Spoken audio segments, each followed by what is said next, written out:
Hello दोस्तों। तो आज जो टॉपिक आप लोग के बीच में लेके आया हूँ, आपके एक्सरे का सबसे इम्पोर्टेंट पार्ट है। ये सबको जानते हैं, सिर्फ एक्सरे एक्सरे एक्सरे, लेकिन उस एक्सरे से रेडिएशन या एक्सरे में जो प्रोड्यूस होता है, जो हम लोगों को एक इमेज कंटेंट बना के देता है, वो इमेज आता कैसे है? कभी सोचा है चीज़ को? एक कैसे इमेज को लाता है? तो आज उस चीज़ को हम लोग देखेंगे कि इमेज कैसे हम लोगों के पास एक लेटेंट, एक न्यू अच्छा इमेज, अच्छे क्वालिटी का इमेज हम लोगों के पास आता है। ठीक है, इसके पीछे रीजन होता है। ठीक है, जो हमारा आज हम जो टॉपिक करने वाले हैं, describe about the protection of x-ray, इसके अकॉर्डिंग, इसके माध्यम से आज हम जानेंगे कि आखिर एक एक्सरे प्लेट पे कैसे होता है हमारा एक्स। ठीक है, तो आप जो देखते हैं यहाँ पे, आप कभी भी देखे होंगे एक खाली एक्सरे है। ठीक है, आप जो देख रहे हैं ये क्या है? खाली, इसमें कुछ नहीं है। ठीक है, ये आपका जब आप प्रिंटर में डालेंगे, एक टेस्ट पेपर है, ये टेस्ट किया जाता है उसका पेपर है। ठीक है, ये एम्प्टी, इसमें कुछ नहीं। आप लोग कभी सोचिए कि इमेज कैसे बनता है? जब हम उस पर एक्सरे प्रोड्यूस करते हैं तो इमेज कैसा बनता है? देखो, इमेज कैसा बनता है? ऐसा बनता है। देख रहे हो ये क्या है? लंग्स है। आप देख रहे हैं क्या है? लंग्स है। आप देखने की कोशिश करें, थोड़ा सा लाइट इफेक्ट पड़ रहा होगा, आप देख रहे होंगे। ठीक है, ये क्या? एक लंग्स का है एक्सरे। आप सोचे कैसे इमेज बन के उभर के हमारे बीच में आता है। ठीक है, हम आपको इमेज कैसे बनता है आज उस चीज़ को बता रहा हूँ। ठीक है, देखो, आज जो प्रोडक्शन की बात हम कर रहे हैं उसके भी टाइप दो है। देखो, पहला जो एक्सरे प्रोडक्शन, ये भी दो प्रोसीजर में है, एक्सरे ट्यूब से होता है। ठीक है, पहला, जब टारगेट मटेरियल टंगस्टन पर कैथोड से आए हुए हाई स्पीड इलेक्ट्रॉन एनोड के टंगस्टन प्लेट पर स्ट्राइक करता है। सिंपल में समझना। देखो, इसमें क्या होता है कि जो टारगेट मटेरियल टंगस्टन ट्यूब में लगा होता है, ठीक है, उसके कैथोड से, जो कैथोड होता है उसमें लगा हुआ, उसके हाई स्पीड इलेक्ट्रॉन आते हैं। वो क्या करता है? एनोड के जो टंगस्टन प्लेट होते हैं ना, उस पर टकराते हैं। ठीक है, टकराने के बावजूद जो रेडिएशन निकलता है, वही रेडिएशन, जो रेडिएशन निकलता है वही रेडिएशन वो एक्सरे कहलाता है। ठीक है, जो रे निकलता है, स्ट्राइक होने से एक प्रकार का रे निकलता है जो हम अपनी नग्न आंखों से नहीं देख सकते हैं। ठीक है, वही हमारा क्या है? एक्सरे है। ठीक है, दूसरी बात, अगर दूसरी बात करें तो जब कैथोड और एनोड, हम दिखाएंगे पिक्चर के माध्यम से भी दिखाएंगे आपको, कैथोड और एनोड, ये हुआ हमारा कैथोड, ये हुआ एनोड। ठीक है, दोनों सिरों पे एक पोटेंशियल डिफरेंस एनर्जी, एक पोटेंशियल डिफरेंस एनर्जी, दोनों में डिफरेंस एनर्जी है। ये दोनों में डिफरेंस एनर्जी का जब अंतर आ जाता है तो उसमें क्या करता है? एक रे निकलता है या रे प्रोड्यूस करता है, जिससे हम एक्सरे कहते हैं। ठीक है, जब कैथोड और एनोड के पोटेंशियल एनर्जी में अंतर आ जाता है तो उस टाइम जो रे निकलता है उसी को हम बोलते हैं एक्सरे। ठीक है, दूसरी बात, इलेक्ट्रॉन की एनर्जी और स्पीड में चेंज आने पर टारगेट प्लेट से एक्सरे फोटोन प्रोड्यूस होती है, जो एल्युमिनियम फिल्टर से बाहर निकलती है। हम आपको दिखाएंगे उसमें। ठीक है, आपको जब सरल भाषा में समझो, इलेक्ट्रॉन की एनर्जी जब स्पीड में चेंज आने पर टारगेट प्लेट से एक्सरे फोटोन में प्रोड्यूस हो जाती है, बन जाती है उसमें। ठीक है, तो जो फिल्टर से बाहर होकर निकलती है ना, वही हमारा एक्सरे होता है। ठीक है, जब कैथोड और एनोड के दोनों सिरों पर ऊर्जा में अंतर आ जाए, यही बात उस टाइम भी हम बोले थे कि जो दोनों में एक पोटेंशियल डिफरेंस हो जाते हैं एनर्जी का, तो उस टाइम भी जो रे निकलता है वो हमारा एक्सरे होता है। वही बात है, कैथोड और एनोड के दोनों सिरों में ऊर्जा में यानी एनर्जी में हमारा डिफरेंस आ जाए तो इलेक्ट्रॉन की गति में कमी आ जाती है। पोटेंशियल डिफरेंस किलोवाट है, जो किलोवाट वोल्टेज, उसमें क्या होती है? एक पोटेंशियल डिफरेंस आ जाती है, जिस पर ट्यूब ऑपरेट किया जाता है, जिसे केवी कहते हैं। ठीक है, केवी की जाती है, जिस पर ट्यूब को ऑपरेट किया जाता है कि हम ट्यूब में कितना वाट, कितने वोल्ट, कितने केवी हम उस पर दें। जैसे 200 केवी दे रहे हैं, 400 केवी दे रहे हैं, या 70 केवी दे रहे हैं, 60 केवी दे रहे हैं। जब आप चेस्ट एक्सरे करते हैं तो 60 केवी देते हैं।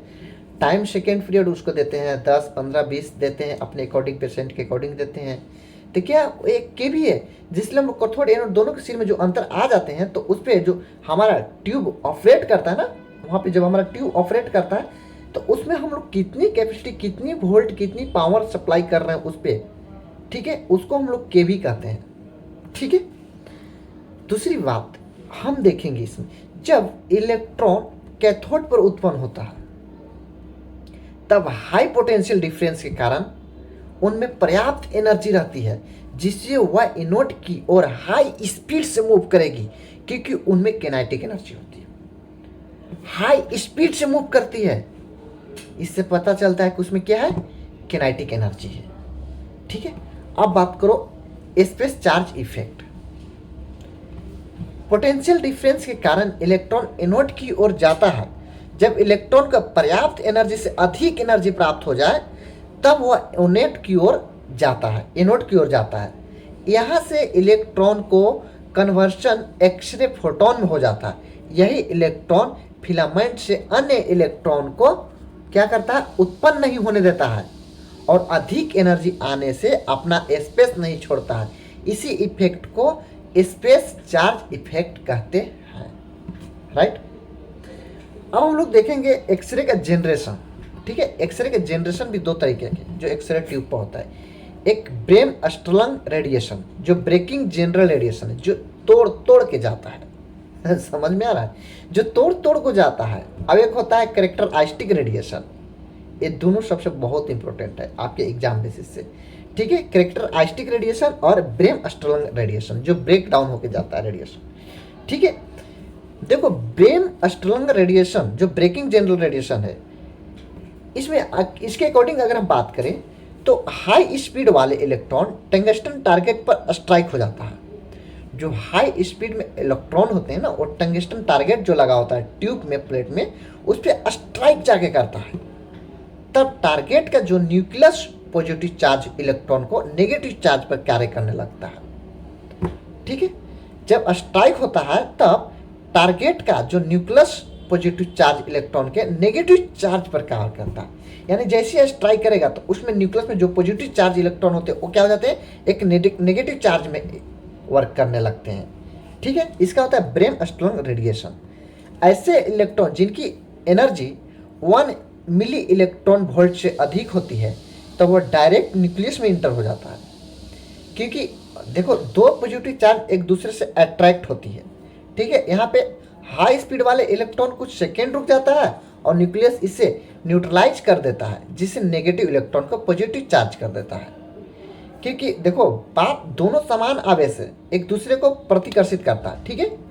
न्यूक्लियस से भी यह एनर्जी लेकर किसी अन्य डायरेक्शन में एक्सरे फोटोन के रूप में निकल जाता है। ठीक है। ऐसे फोटोन को वेव लेंथ कम होती है और पेनिट्रेशन पावर अधिक होता है। चुंबकीय गतिशील इलेक्ट्रॉन न्यूक्लियस में इंटर होकर अपनी किनेटिक एनर्जी को एक्सरे एनर्जी में चेंज कर देता है। ठीक है। आया समझ में? Right right right right. ठीक है। हम लोग इसमें देखो अब आगे क्या है, आगे हम लोग कैरेक्टरिस्टिक रेडिएशन पढ़ना है। ठीक है। देखो जो कुछ भी हम बता रहे हैं इसमें आपके एग्जाम बेसिस पे है और इस चीज़ पे हम काम भी कर रहे हैं, इसलिए आपको इतना तक बता रहे हैं। ठीक है। आप जो भी नए बच्चे हैं जो हिंदी नहीं समझ पाते हैं उनके लिए बहुत ही टॉपिक बेहतरीन और अच्छा रिजल्ट लाएगा। ठीक है। आपके लिए मैं हिंदी में इसे ट्रांसलेट करके आपके तक पहुंचा रहा हूं, तो आप इस चीज़ को समझिए। ठीक है। आपको खुद इस पर स्टडी करना पड़ेगा और इसका खुद विश्लेषण करना पड़ेगा आपको।